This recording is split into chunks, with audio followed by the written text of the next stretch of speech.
Well, city in mourning, as you can imagine, an emotional day for many people in the city of Charleston. Our Savannah Levins has been there since that happened Wednesday night. She's now at a memorial honoring the lives lost. Good morning, Savannah.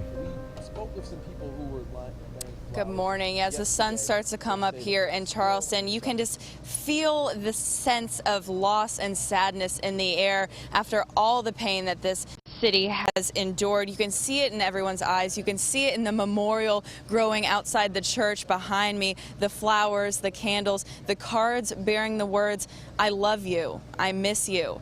Now we know the names of the 6 women and the 3 men who were shot and killed during a time of prayer in a Bible study at this church right behind me 2 nights ago. Among them, we know State Senator Clementa Pinckney. Now, Columbia pastor Ronnie Brailsford knew Senator Pinckney well and spoke to News 19 yesterday about the tragic loss of his friend. He was just a wonderful person, a person of integrity, very caring, very loving, devoted person, a person who exercised great responsibility. Now, in a tragedy that could have so easily broken down this city, it seems to really have brought them together, to have made everyone stronger as people join forces, join hands in prayer to lift up their friends, to lift up the families of those lost, to lift each other up, and to lift this city up. Ashley, Lionel. All right, Savannah, thank you so much. We continue our team coverage now with Savannah Levins, who has been covering this tragedy from the very beginning and was there as friends gathered today to say their final goodbyes. She joins us also live from Charleston tonight. Savannah. Yeah, we were there as people were being turned away, as those doors of the funeral closed. Over 5,000 people inside, and still lines down the street of people wanting to celebrate the life of Clementa Pinckney. And they were still able to. They were directed to 4 alternate locations, 4 major alternate locations across the city to view that funeral live. The air there was just one of celebration, a celebration of Senator Pinckney's life, of the lives of the 8 others who died alongside him in the house of God. We spoke to people who were just so proud to be there with each other, to lift him and those other victims up, and again celebrate their lives. Just the unity and the solidarity continues to hold strong here in Charleston. It's so clear. I caught up with former Governor Mark Sanford before he went into the funeral, and he spoke about something that he witnessed, that unity, a moment he'll never forget.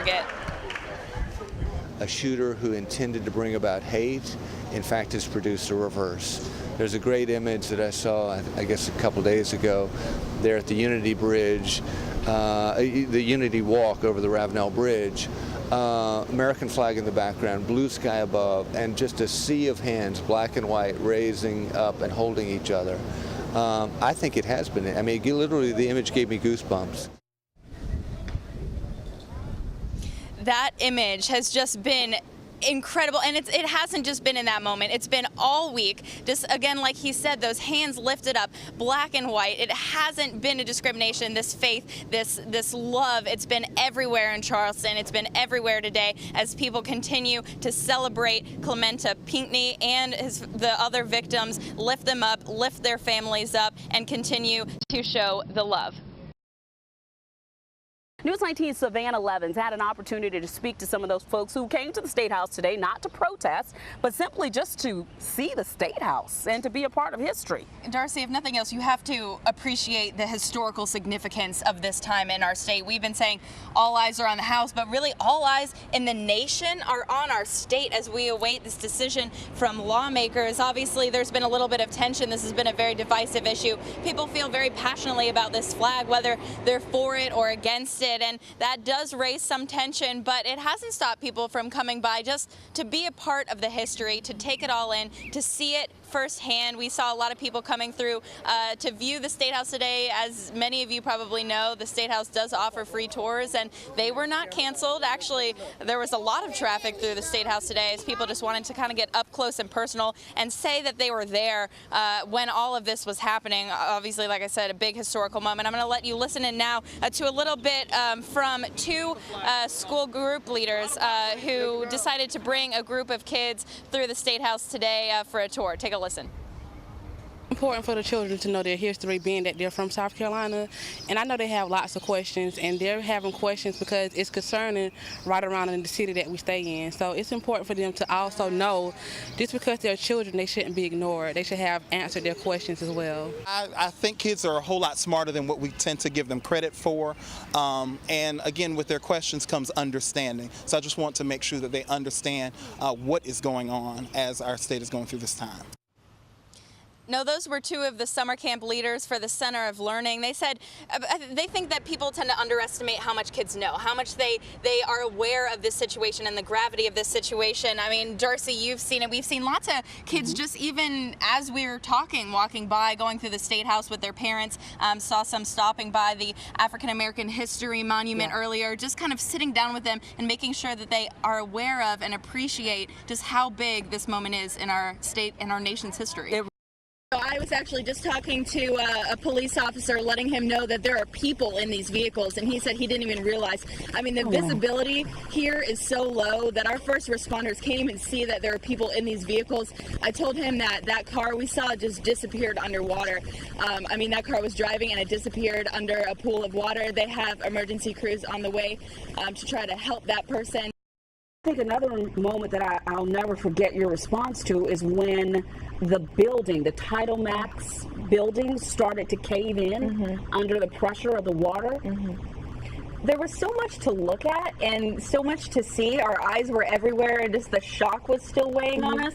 And at one point, we just kind of looked over and we said, that building is caving in. We just couldn't believe it. It's an aspect of shock when you have something you pass by when you drive to work every single day. I mean, I pass that building every single day. I cross through that intersection every single day. And to see it like that, to see the chairs being ripped from the building and floating down into the river, and seeing these cars get covered, and that's people's livelihood there. And it's just being destroyed right in front of our eyes. Many of us are looking forward to celebrating the 4th of July holiday this weekend with fireworks, an American tradition. But fireworks can also open up the hidden wounds our combat veterans bring home from war. In the middle of the night, if you hear the fireworks or you hear the loud noises, it can cause us to have those memories that we've either locked away or just not been able to deal with yet. Purple Heart veteran Stephen Diaz recalls the first time he heard fireworks after being injured in Iraq. He and a group of other veterans recovering at a hospital decided to go out and see a wrestling match. At the beginning of the show, they had fireworks shoot out. It's just kind of, an entrance at the beginning of the show. And more than half of the veterans who were there all threw themselves on the ground. As the 4th of July holiday approaches, he wants everyone to make sure you know if a veteran lives near you, and not to shoot fireworks at random days and times, especially late at night. It's not the actual fireworks that might scare a veteran or cause the symptoms to react, but it's the unexpected sounds, because they sound just like bombs or gunfire.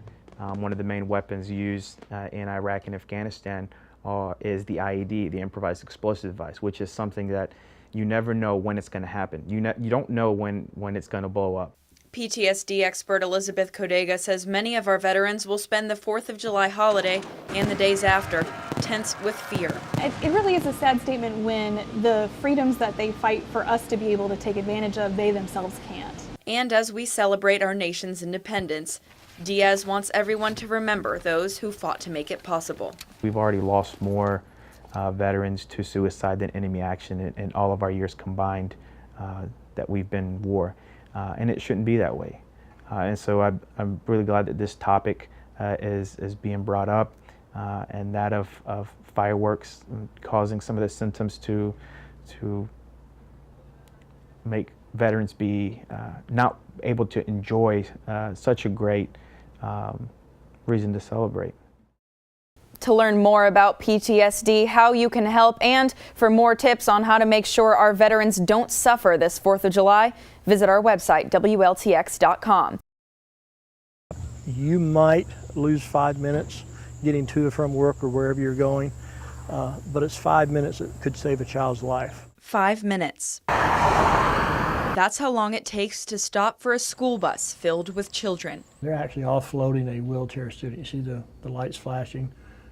That car goes around the bus. Lexington Richland 5's Director of Transportation, David Wiseman, pushed for the district to install cameras on buses to catch violators. Gates out, car comes down, passes. A state law passed this time last year states that districts can use camera footage to prosecute drivers who illegally pass buses. But that doesn't seem to be stopping people. Watch as this car speeds past this bus moments before a child crosses the street. It's outrageous, it's shocking, it's really disturbing to me because we want to make sure our children are safe. We know in the mornings people are rushing off to work, they're trying to get their kids to school, but at what cost? Should we lose the life of a child because you're breaking the law and speeding past the school bus? Before the law, drivers could only get ticketed if an officer saw the violation firsthand. Now bus cameras put that power into the hands of schools.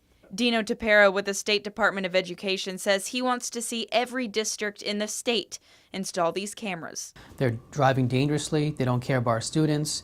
We need to send a powerful message that if you're going to break the law, if you're going to endanger our students and our bus drivers and people in the community, we're going to come after you. So next time you come upon a stopped school bus, remember you might be on camera. And if nothing else, remember those buses are filled with young lives. But I know friends in my similar position that have lost students. I don't want to have to go through that emotional roller coaster. That really tugs at your heart to know that there are people out there who really care. Spend some time with 5-year-old Gabe Kennedy and you'd know why a community came together to help him. Born at 1 pound 10 ounces and unable to speak his whole life, we brought you a story when the tablet app he uses to communicate was suddenly no longer covered by insurance. His voice was going to be taken from him. His mother, Jennifer, says just moments after the story aired, donations from our viewers began flooding in. Thank you just doesn't seem like enough to say. It really doesn't, but it comes from my heart. I am truly thankful that people wanted to help, that people wanted to give. It means a lot to us. In less than 48 hours, the $3,000 app was paid for in full. Every day I see that they're going up, he's going up, and that he's getting better. Gabe's 8-year-old big sister Hannah says she is thankful too. It talks for him, and if he didn't have the device, it wouldn't be able to talk for him, and people wouldn't be able to know what he wants. Now they will, and little Gabe, who can now go on to kindergarten, will keep fighting. He's taught me a lot about perseverance and determination. He has increased my faith in God, yeah. Savannah Levins, News 19, WLTX. It's really hard to go to sleep at night knowing that we had to turn kids away. Erin Hall is the executive director of the Palmetto Place Children's Shelter in Richland County. She says every time the phone rings, her stomach drops. You can look on caller ID and you see that DSS is calling, and it scares me because I hate knowing that we're full and I'm going to have to tell a caseworker that I don't have a place for that child. She says just last week they got 19 calls for abused and neglected kids who needed a bed. They could only take 4. The need is just increasing on a daily basis, I think. There are more and more kids who are coming into the foster care system because of abuse and neglect, and they need a home.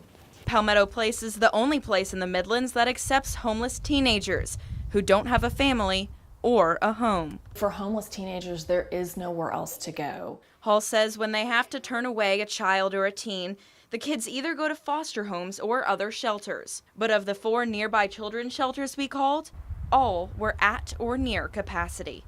And according to DSS documents, in South Carolina there are almost 3,000 foster children and only a little over 1,000 foster homes. They literally have nowhere to go. Hall is working on finding funds so they can expand, leaving no child without a bed. Savannah Levins, News 19, WLTX.